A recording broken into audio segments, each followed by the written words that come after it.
Okay, so we're just going to keep duplicating those two zipper teeth. I've counted there's probably about 18 up until, or 20 up until it closes. So let's just go ahead and duplicate that. Let's just get all the other stuff out of the way. So we've got two selected. Option, Shift, and drag. And then you can just press Command D. So that's 2, 4, 6, 8, 10, 12, 14, 16, 18, 20. So round about there.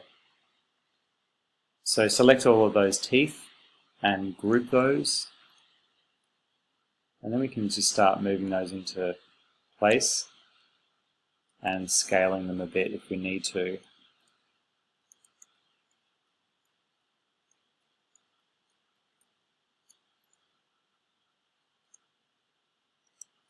Yes, I think.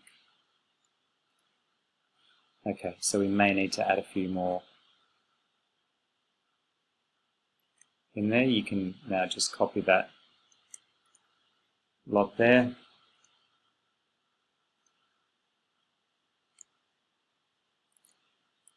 Ungroup those, and then we can just delete a few of these. Keep one over there. You're going to be needing that a bit later. Right, so then we've kind of got our closed zip. It's okay if it's not exact, if your zips are slightly bigger or slightly smaller, that's okay.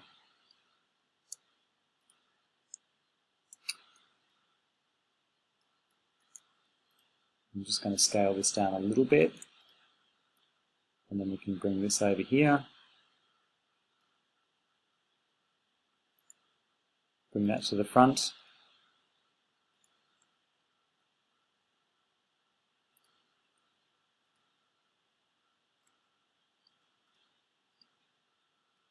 And there we go. So we've got our closed zip, we've got the zip puller, and now all we need to do with this extra zip over here,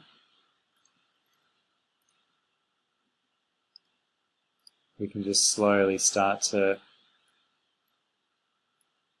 fill in these. So if we look at our, always look at your reference shot and just how they get placed along the zipper.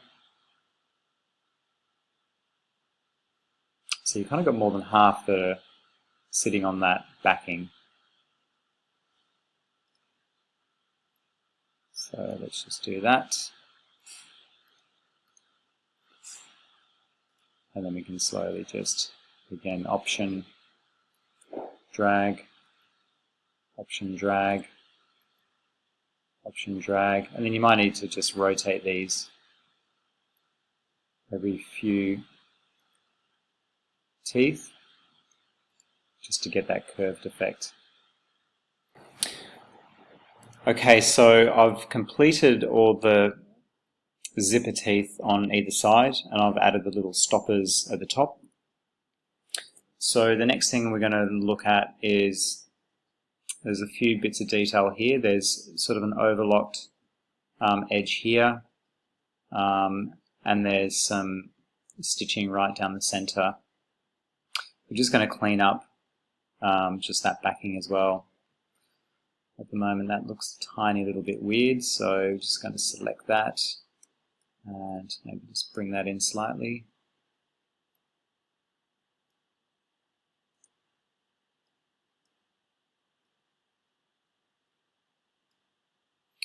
The backing was probably just a little bit too thick, so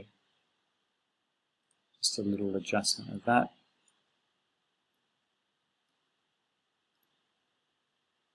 Yeah, I think something around there.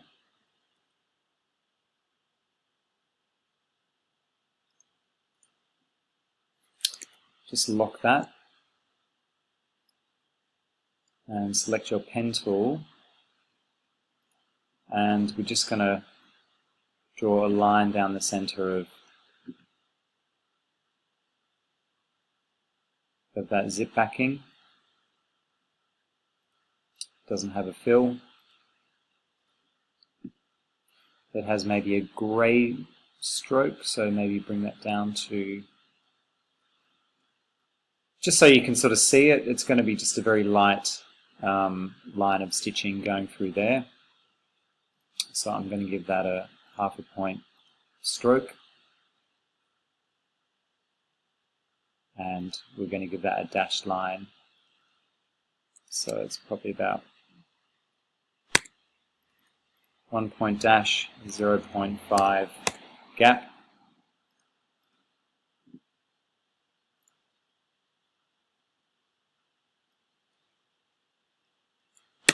Maybe a 1 point gap.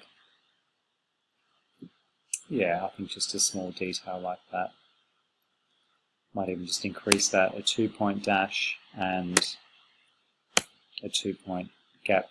Depending on the scale you're working at, these dash lines may appear smaller or bigger. It depends on the illustration size that you're working on.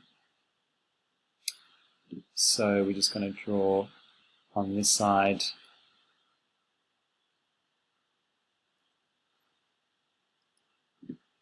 another line of stitching, and because we've just drawn that first one, that automatically gets selected.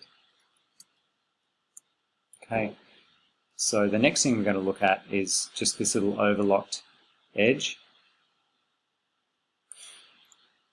There's a fairly simple way of getting that, and another way I'm going to teach you will be if you select that line, if you go to Effect,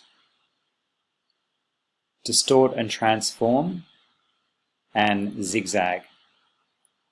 So you come up with the dialog box, click on Preview so you can see what's happening, and you've got all these different functions to give you different types and sizes of zigzags. So we want a fairly small zigzag, but we want a lot of ridges per segment. So as you increase that number, that's going to add the number of segments in your zigzag. Maybe just a little bit bigger, maybe something like that I think looks quite good. Click OK. And I'm just going to use the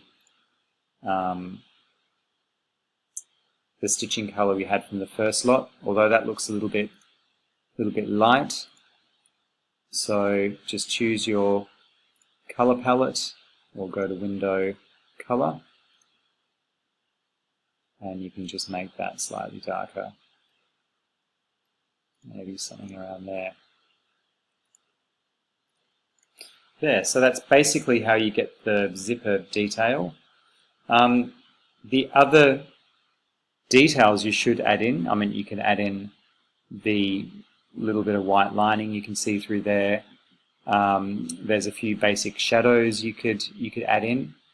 You know, and if you really wanted to look at some details, possibly even drawing some diagonal lines and getting that as a detail or as a texture on the fabric.